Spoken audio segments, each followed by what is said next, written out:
तरफ से यकीनन और मदद आएगी। रास्ते में कांटे होंगे तो यकीनन उन कांटों से और खाक और खून के दरियाओं से गुजरने से ही हम अपने ईमान को मजबूत भी करेंगे और अपने भरोसे को भी, और साथ ही साथ हमारे दिलो दिमाग में एक नया एतमाद पैदा होगा। तो मेरी आप तमाम से गुजारिश है कि आप बरसों से दो पार्टी को कबूल किए और आपने उनको अपना वोट और उनको सत्ता दी। आज मजलिस और बीटीपी गुजरात की जनता के सामने एक विकल्प के तौर पर, एक अल्टरनेट पॉलिटिकल प्लेटफॉर्म के तौर पर आपके दरमियान में आ रही है। इसीलिए मैं आपसे अपील कर रहा हूं, गुजरात की आवाम से अपील कर रहा हूं, मैं खास तौर से आदिवासी भाइयों और बहनों से, हमारे मुसलमान भाइयों और बहनों से, हमारे दलित भाई और बहनों से, और खास तौर से हमारे ओबीसी भाई और बहनों से अपील कर रहा हूं कि आप इस विकल्प की सरपरस्ती करिए, इसकी आप तायीद करिए। ये एक जो पौधा हम गुजरात में लगा रहे हैं, ये सिर्फ इलेक्शन की हद तक नहीं है। सिर्फ इलेक्शन में कामयाबियां हासिल करने का हमारा मकसद सिर्फ नहीं है, बल्कि मकसद ये है कि यहाँ की गरीब आवाम को इंसाफ मिल सके, यहाँ के आदिवासियों को उनकी ज़मीनें उनसे ना छीनी जाए, किसी दलित और मुसलमान को किसी हुकूमत उन पर नाजायज जुल्म ना कर सके। और पूरी लड़ाई का मकसद ये है कि जो बाबा साहिब अम्बेडकर का बना हुआ संविधान है, जिस संविधान ने हम तमाम को हुकूक दिए, राइट्स दिए, उन राइट्स को हासिल किया जाए। और मैं आपसे ये बताने आया हूं कि याद रखिए, हमारे मुल्क भारत की जमहूरियत की तल्ख हकीकत ये है कि अगर आप ये चाहते हैं कि आपसे इंसाफ मिले, अगर कोई आदिवासी चाहता है कि शेड्यूल 5 का इम्प्लीमेंटेशन हो, अगर कोई मुसलमान ये चाहता है कि मुझे गैर जरूरी किसी झूठे इल्जाम में जेल में डालकर मेरी जवानी को सड़ा ना दिया जाए, अगर कोई दलित भाई हमारा ये चाहता है कि मुझे नक्सलाइट कहकर जेल में ना डाल दिया जाए, बल्कि बाबा साहेब अम्बेडकर के संविधान के तहत मुझे अपना हक मिले, तो याद रखो, सिर्फ नारे लगाने से, सिर्फ आंसू बहाने से, सिर्फ घुटन की जिंदगी गुजारने से, या घर के दरवाजे और तनबियों को बंद करने से कोई आसमान से उतरकर या जमीन से निकलकर तुमको तुम्हारा हक नहीं देगा। भारत का संविधान आपसे ये कहता है कि अगर तुम हिम्मत वाले हो, अगर तुम्हारे सीनों में एक धड़कता हुआ दिल है, अगर तुम सिवाय अल्लाह के किसी से नहीं डरते, तो जमहूरियत में सालों सिर्फ वोट डालने वाले मत बनो, वोट हासिल करना भी अपना मकसद बनाओ।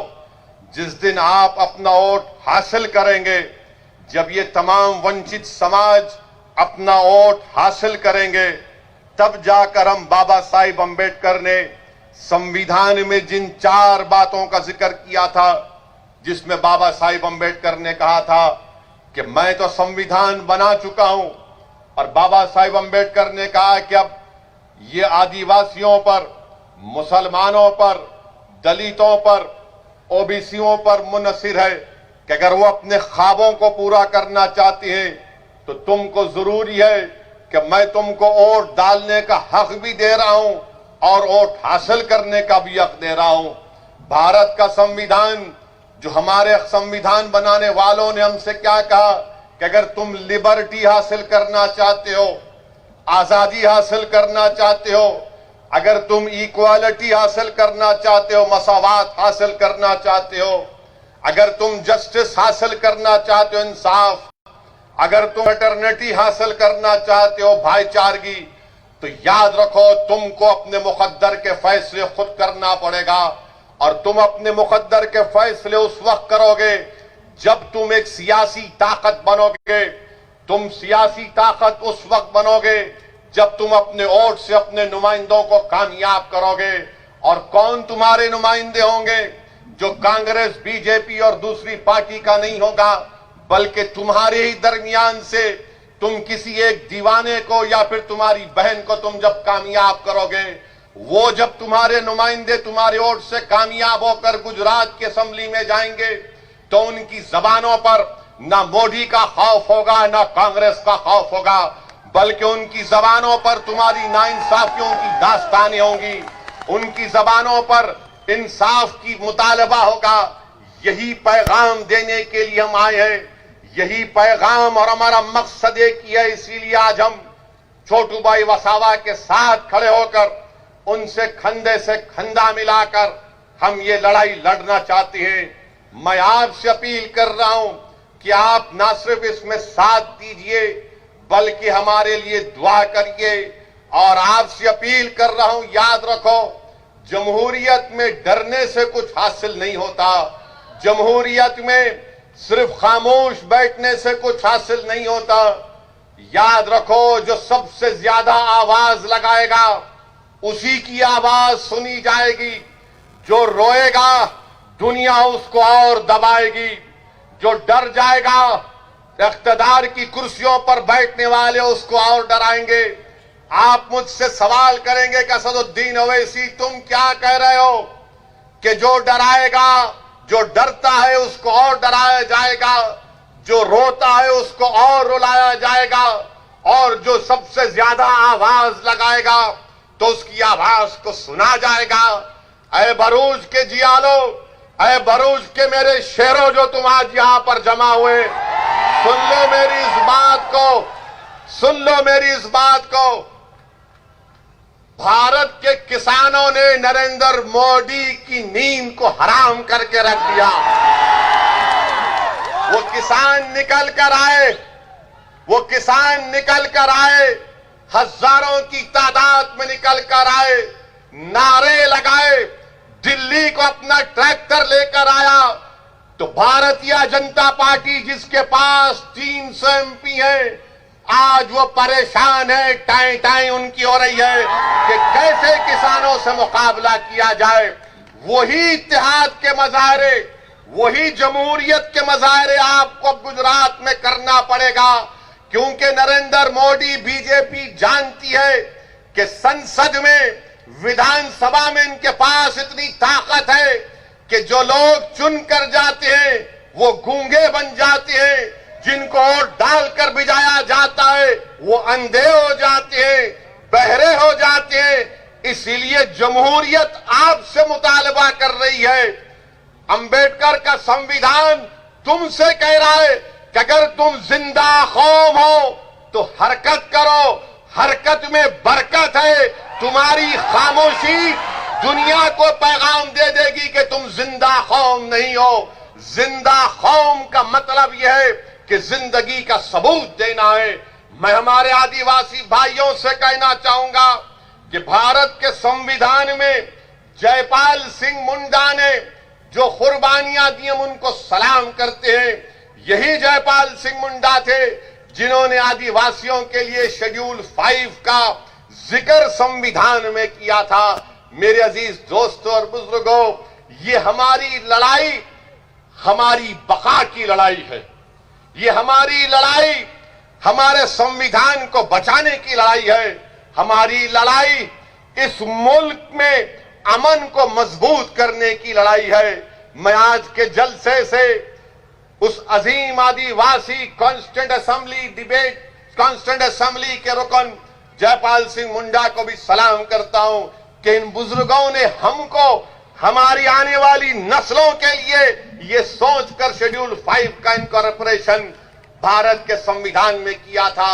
मैं आज के जलसे में मोहतरम जनाब अहमद पटेल साहब को भी खराज अकीदत पेश करना चाहूंगा। ये उनकी सरजमीन है। यहीं से अहमद भाई निकलकर दिल्ली गए और कांग्रेस पार्टी के ऊंचाइयों तक पहुंचे। मैं अल्लाह से दुआ करता हूं कि अल्लाह सुब्हानहू व तआला अहमद पटेल साहब की मग़फ़िरत फरमाए, अल्लाह उनकी खबर को नूर से भरे, अल्लाह उनके अफराद ख़ानदान को सब्र जमील अता फरमाए। मैं यकीनन अहमद पटेल साहब से मेरे ताल्लुकात थे, मुखालिफत भी मैं उनकी करता था, मगर एक नेक आदमी थे और यकीनन उन्होंने बहुत कुछ किया है और मुझे यकीन है कि अल्लाह उनको उसका अजर आखिरत में भी देगा, उनकी खबर में भी देगा। और मेरी दुआ है कि अल्लाह सुब्हाना व तआला उनके फर्जन को उनका नेक ने में बदल बना दे, अल्लाह उनकी कुर्बानियों को रायगा जाने ना दे। मेरे अजीज दोस्तों और बुजुर्गों, एक और अहम बात जिसकी तरफ मैं आपकी तवज्जो चाहता हूं, अभी हमने आपके सामने कहा कि शेड्यूल 5 जो कॉन्स्टिट्यूशन में है, संविधान में, उसका इंप्लीमेंटेशन नहीं होता है। मैं भरूच के और गुजरात के मुसलमानों से और गुजरात के उन जनता से जो अंबेडकर के संविधान की खूबसूरती और ताकत को समझते हैं, गुजरात में एक कानून है जिसका नाम है डिस्टर्ब्ड एरियाज एक्ट, जिसमें कोई अपना घर कलेक्टर से इजाजत लिए बगैर नहीं बेच सकता है ना कानून ये। अब आप ये देख लो, मैंने क्या कहा था आपसे कि हम छोटू भाई वसावा साहब के साथ मिलकर लड़ाई लड़ना चाहते हैं। एक तरफ आदिवासी कह रहा है कि शेड्यूल 5 का इंप्लीमेंटेशन हो, तो कहा जाता है कि नहीं इंप्लीमेंटेशन करेंगे, बीजेपी की सरकार कहती है। दूसरी तरफ अंबेडकर का बना हुआ संविधान कहता है कि गुजरात में डिस्टर्ब्ड एरियाज एक्ट संविधान के खिलाफ है, इसको हटाओ। तो बीजेपी कहती है हम इसको नहीं हटाएंगे। मैं अपना घर और दुकान नहीं बेच सकता हूं और तुम वहां पर शेड्यूल 5 का प्रोटेक्शन आदिवासियों को नहीं दोगे, उनकी जमीनों पर कब्जा करोगे। 121 गांवों को इको सेंसिटिव आपने करार दे दिया, पानी आपने निकाला हमारी जमीनों को लेकर और आदिवासी गांव तक पीने का पानी मुहैया नहीं किया जाता। तो आखिर कौन सा सबका साथ, सबका विकास, सबका विश्वास की बात बीजेपी कर रही है? ना शेड्यूल 5 का इंप्लीमेंटेशन होता है, ना डिस्टर्ब एरियाज एक्ट निकाला जाता है जो भारत के संविधान के पूरा खिलाफ है। Right to equality, right to life, supreme court का पुट्टुस्वामी का जजमेंट है, प्राइवेसी का जो इस कानून की धज्जियां उड़ाता है। मगर आप, क्योंकि ये कमजोर है और इस पर जुल्म करना इनका मकसद है, आदिवासियों की जमीन छीन ली जाए, आदिवासियों के कल्चर को खत्म कर दिया जाए, आदिवासियों की तहजीब को खत्म कर दिया जाए। क्या ये बात सच नहीं है? बताओ आरएसएस वालों कि भारत में अगर सबसे ज्यादा डिस्प्लेसमेंट किसी का हुआ है तो आदिवासियों का हुआ है। क्या आईआईटी रुड़की की स्टडी नहीं है कि इस मुल्क में 2 करोड़ 40 लाख लोगों का डिस्प्लेसमेंट हुआ डैम के नाम पर, रिवर के नाम पर, उसमें 60% से ज्यादा तो आदिवासी है। आईआईटी रुड़की की स्टडी है। उसके बावजूद भी आप शेड्यूल 5 का इंप्लीमेंटेशन नहीं करते। स्टैच्यू ऑफ यूनिटी बनाया आपने, मगर क्या आदिवासियों की यूनिटी को डिसयूनिटी में तब्दील कर देंगे आप? ये कौन सी यूनिटी है कि मेरी जमीन को छीनकर, मेरे को पानी नहीं पहुंचाकर, मेरी तहजीब को खत्म करके आप क्या पैगाम देना चाह रहे हैं?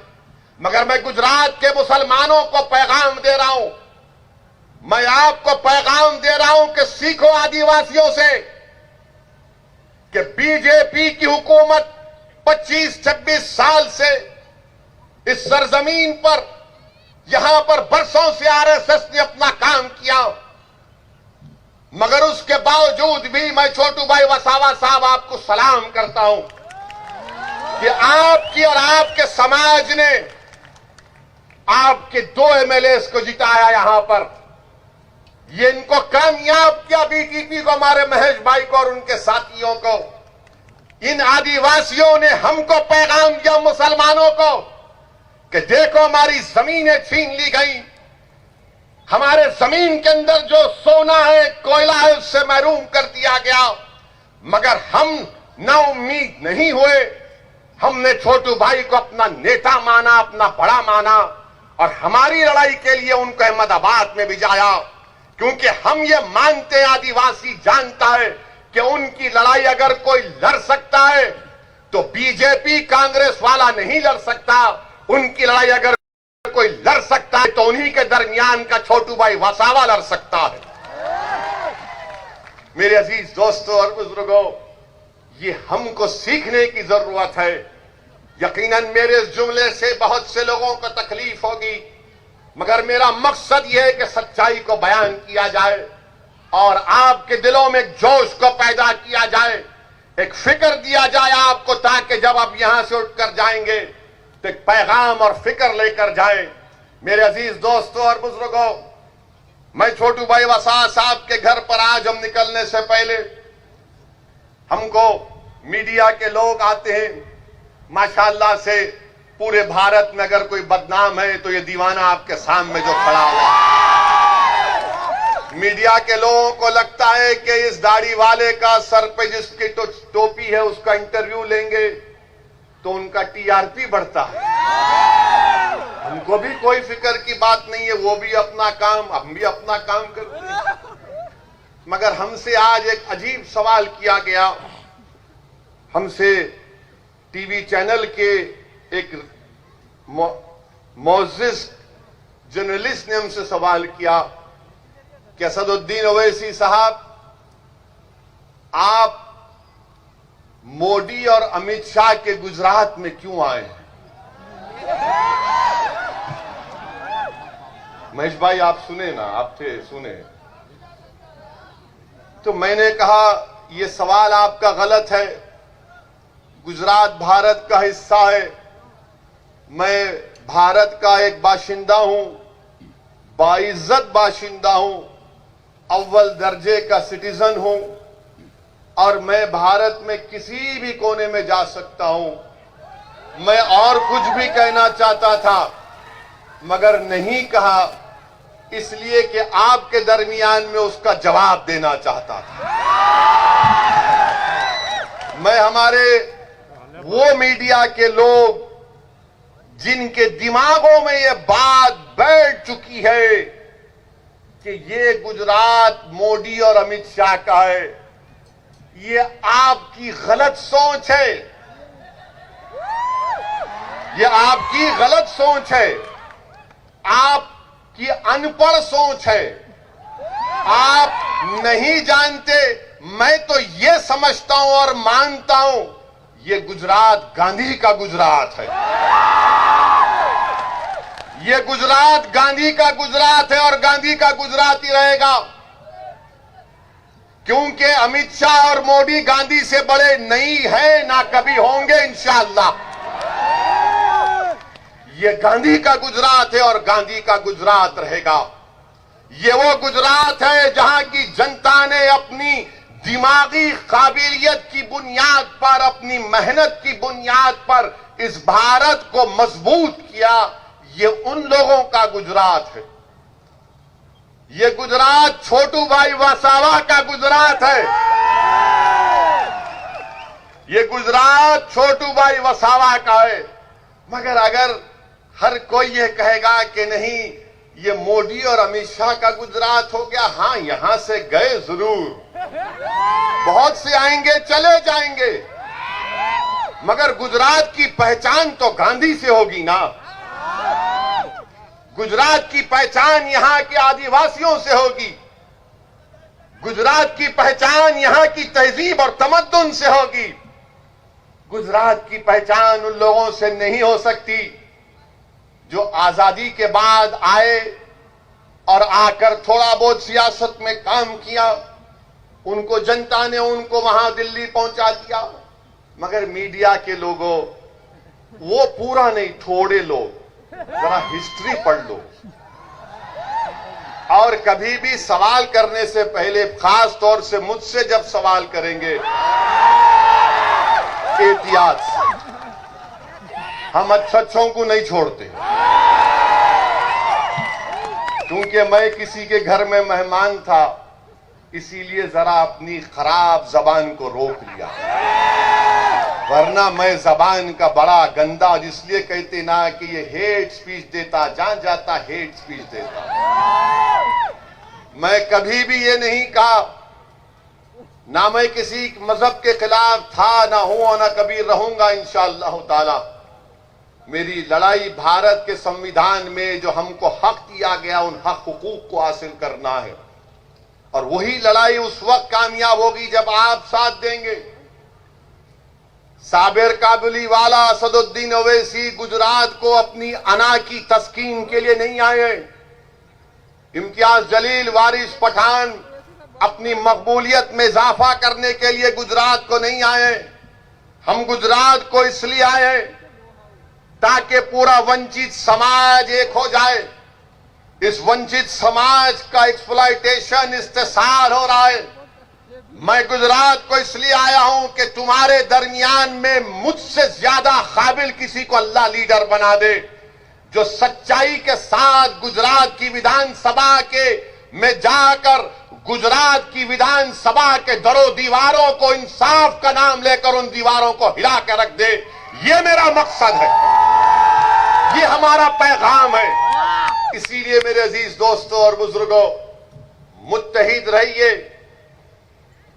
और मजलिस और छोटू भाई वसावा की बीटीपी पार्टी का साथ दीजिए।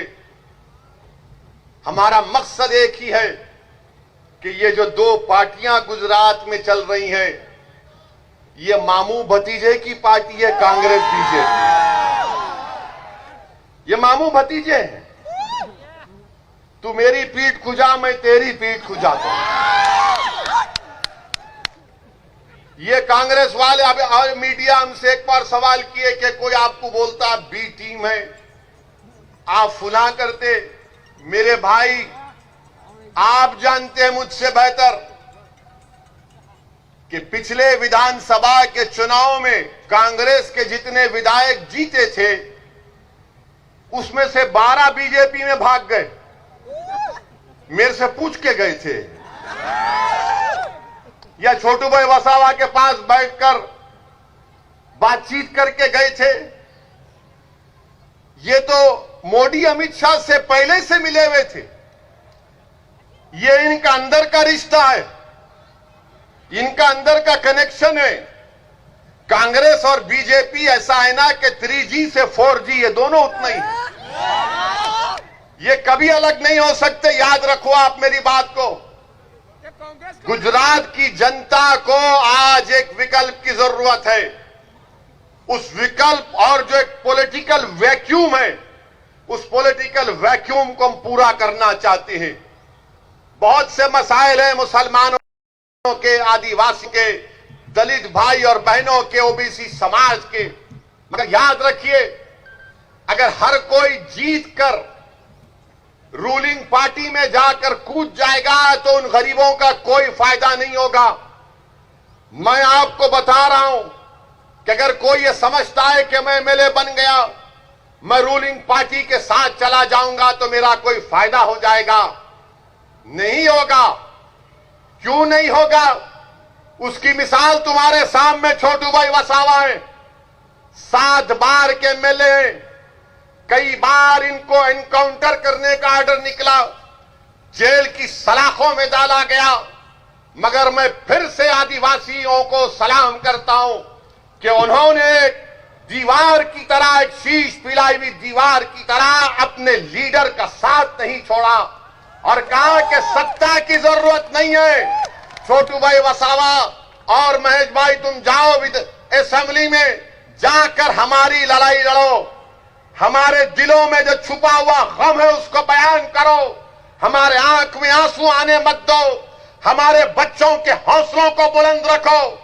तुम लड़ाई लड़ो, जीत हार तो ऊपर वाला तय करेगा, मगर मर्दानगी वो है जो इख्तिदार के सामने खड़े होकर उनकी आंख में डालकर कहे कि नरेंद्र मोदी, तुम्हारा CAA का कानून, तुम्हारा ट्रिपल तलाक का कानून, तुम्हारा यूएपीए का कानून ये संविधान के खिलाफ है।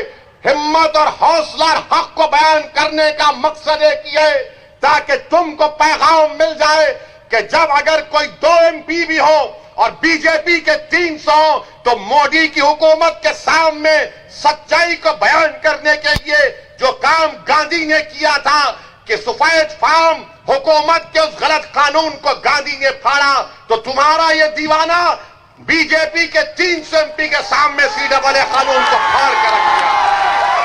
ये काम करना है। मिनिस्टर बनना, गाड़ी पर टाई टाई लाल लाइट आ जाना, ये हमारा मकसद नहीं है। 70 साल से इन्हीं लोगों ने हमको धोखा दिया। तुम्हारा वोट लिया, दिल्ली गए, तुमको धोखा दिया। तुम्हारा वोट लिया, गुजरात की विधानसभा में गए, 2002 का फसाद हुआ तो गूंगे बनकर बैठे रहे। इसीलिए मेरे अजीज दोस्तों और बुजुर्गों, मेरी इज्जतदार मां और बहनों, इत्तेहाद को पैदा करिए। हां, इस बात को तैयार हो जाइए कि मेरे आज और छोटू भाई वसावा साहब के हमारे इस जलसे के बाद कल से तमाम के तमाम ये जितने दल्ले हैं, ये जितने चमचे हैं, ये जितना मुर्दार का इंसान का गोश्त खाने वाले गीबत शुरू करेंगे। तो देखो वो भड़काऊ भाषण दिया था, वो ऐसा बोला था। अरे याद रखो, मेरी तकरीर में एक पॉइंट भी कोई संविधान के खिलाफ नहीं है, ना है ना रहेगा। मैं थोड़ा बहुत कानून जानता हूं और कानून का लिहाज करना ये मेरी जिम्मेदारी है। कानून की इज्जत करना ये हम तमाम की जिम्मेदारी है। और वही कानून हमसे कहता है कि जब तुम आवाम के दरमियान में जाओ तो सच्चाई को बयान करो, अल्फाज को चाप कर बयान मत करो। ये हमसे नहीं हो सकता, ना कभी हुआ है ना कभी होगा इंशाअल्लाह ताला। अहम बात जो आपके सामने रखना चाहूंगा मेरे अजीज दोस्तों और बुजुर्गों, मजलिस के ताल्लुक से हम बिहार का इलेक्शन लड़े तो जैसा हम बिहार में गए सब शुरू हो गए, बैंड बाजा पार्टी शुरू हो गई कि देखो ओवैसी आया है, मजलिस आई है और मजलिस वोट काटेगी। हम 20 कैंडिडेट लड़े, 20 में 5 हमारे कामयाब हुए। और कहां से कामयाब हुए बिहार में? सीमांचल की सरजमीन से। बिहार में सबसे पसमानदा इलाका, बल्कि पूरे भारत का अगर कोई पसमानदा इलाका है तो सीमांचल का इलाका है। वहां की गरीब जनता ने हमको आशीर्वाद किया, हमको अपनी मोहब्बतों से नवाजा और हमको कामयाब किया। जब मजलिस के मुखालिफ लोग सीमांचल में मजलिस के खिलाफ पैगाम और मुहिम चला रहे थे तो वहां पर हमारी मां और बहनों से मुलाकात की और कहा उन मुखालिफिन ने कि मां तू किसको वोट देगी? तो उस मां ने कहा पतंग छाप को वोट देंगे। बोले कौन पतंग छाप? तो उस मां ने कहा जिसके सर पे गोल टोपी है उसको वोट देंगे।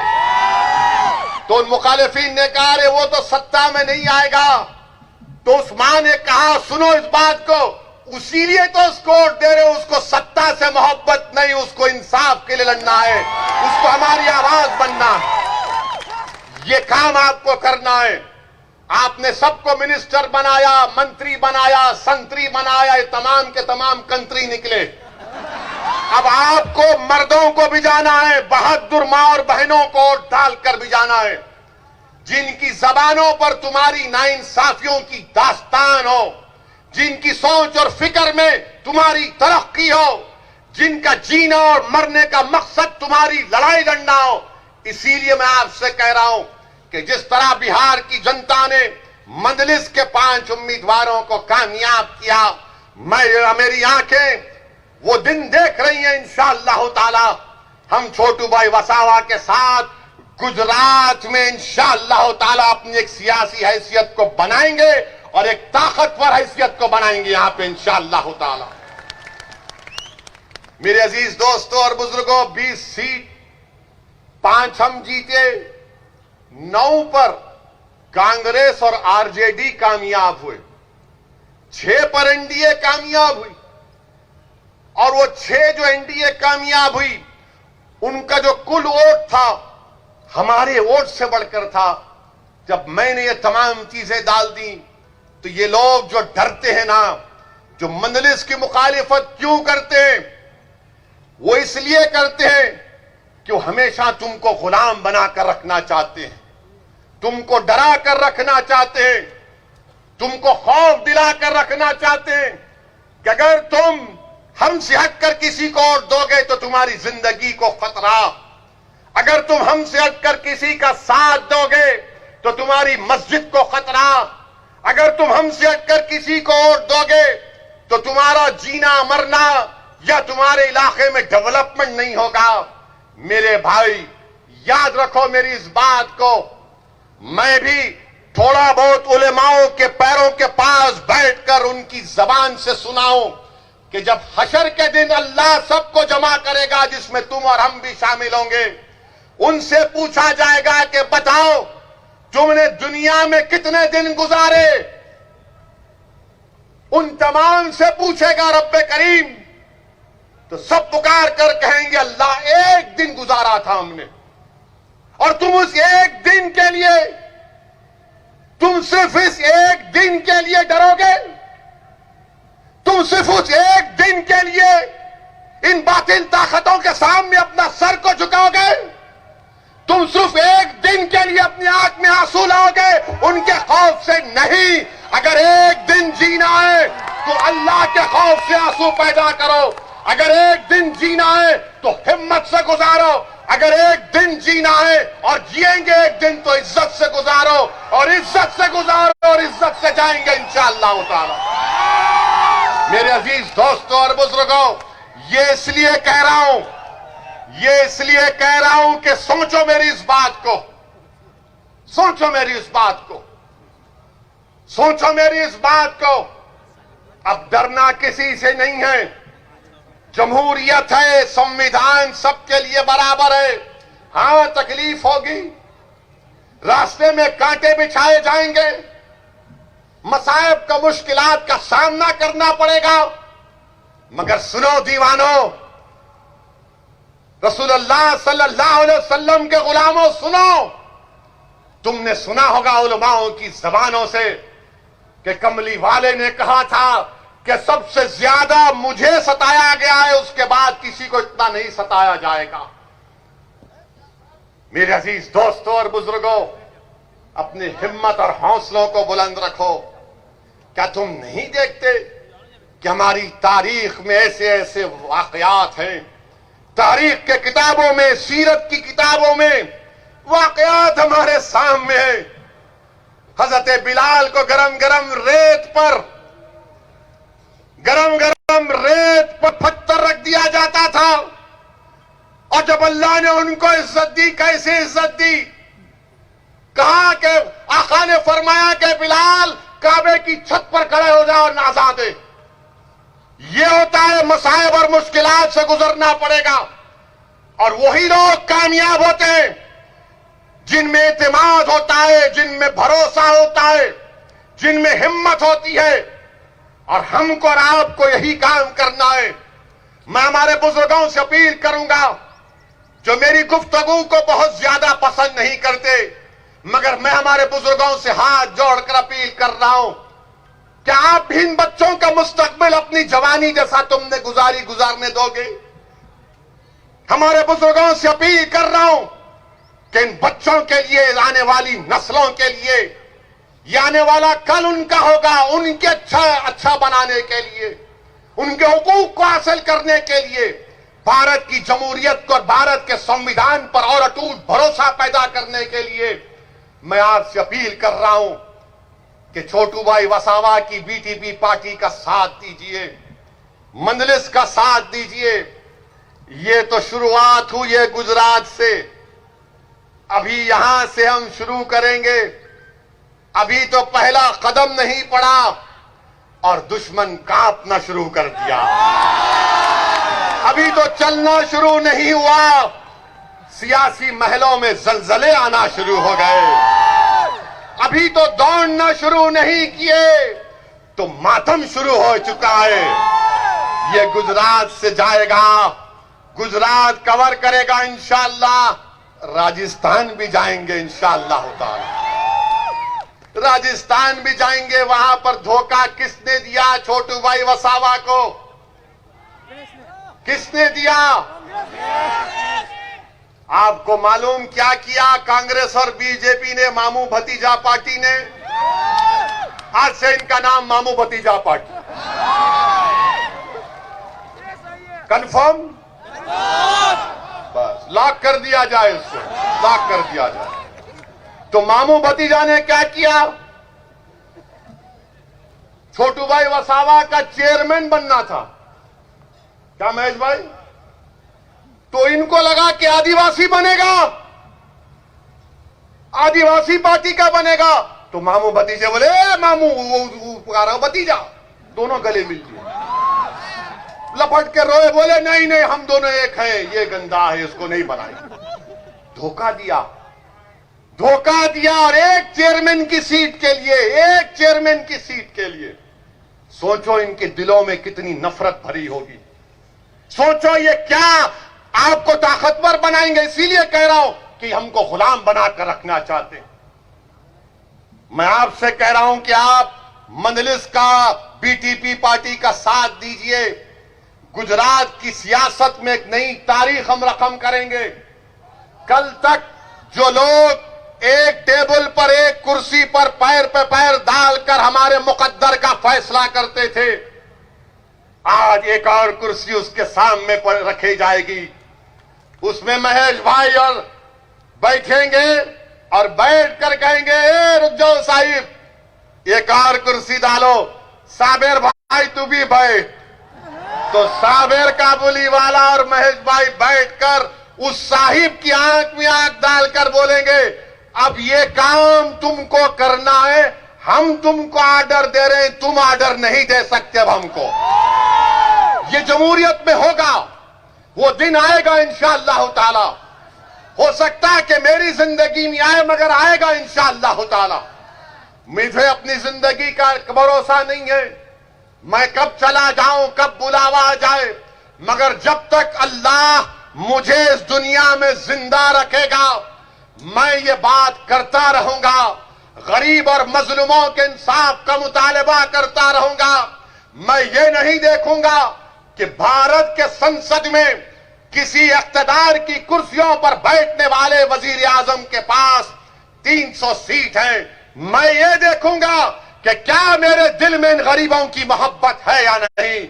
मैं उसी को बुनियाद बनाकर हमने हमेशा हक को बयान करते गए, सच्चाई को बयान किया और ये करते रहेंगे।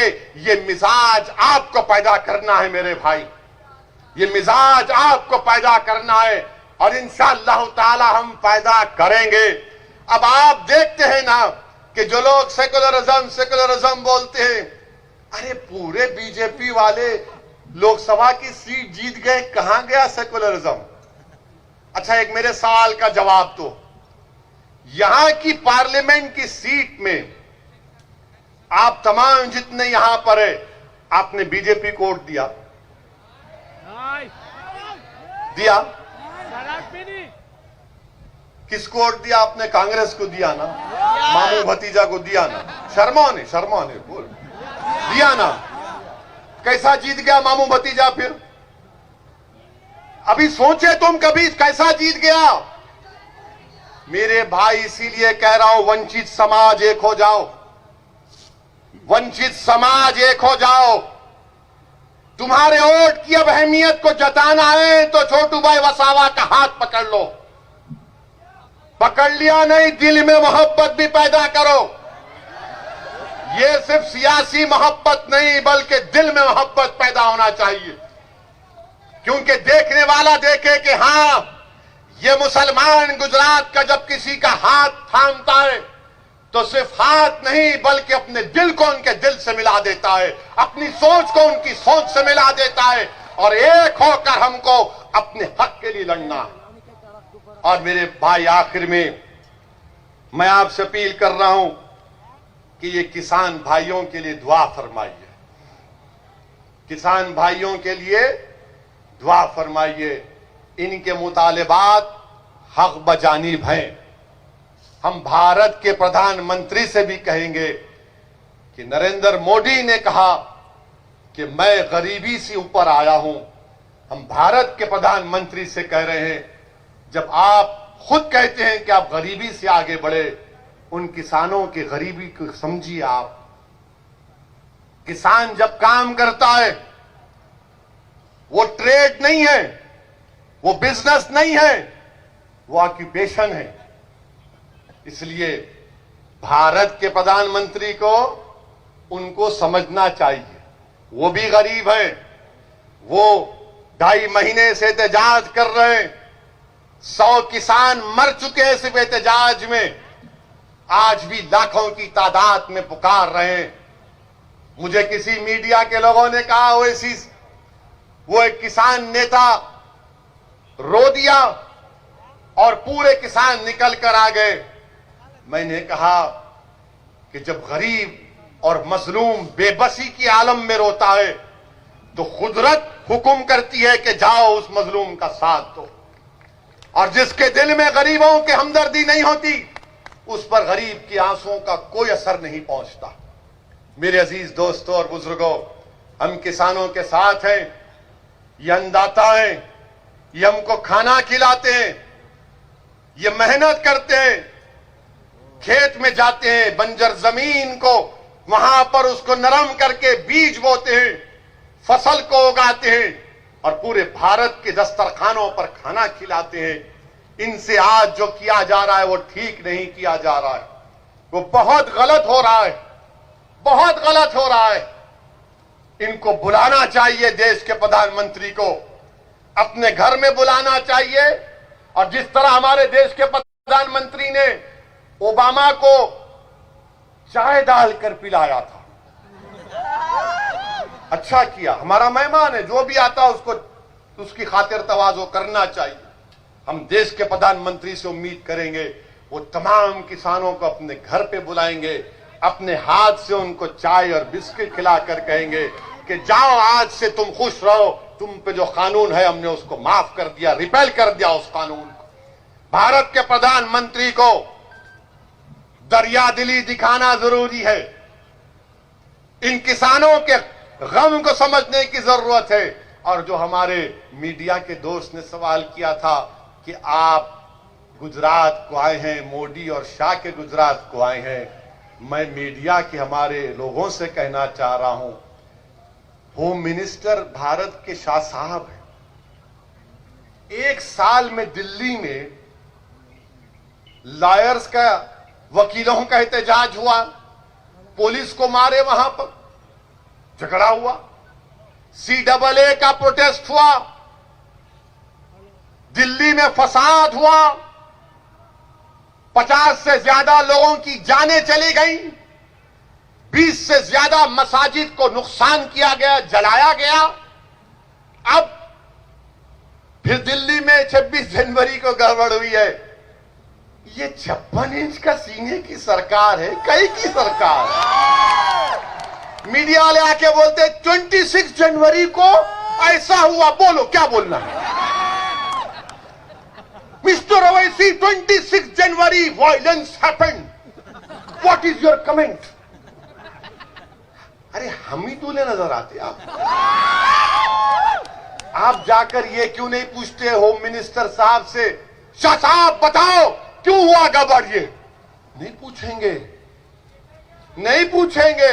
इसलिए नहीं पूछेंगे, पूछेंगे तो क्या होगा, हमारा क्या होगा। नहीं नहीं नहीं, इससे पूछते, दाढ़ी वाले से। ये दाढ़ी वाले से पूछेंगे जिसके सर पे टोपी है, मगर जो होम मिनिस्टर है उससे नहीं पूछेंगे कि 1 साल में इतनी 3 गड़बड़ क्यों हो गई। अरे क्या जाति जाने दो ना, मगर नौकरी किस लिए कर रहे हैं।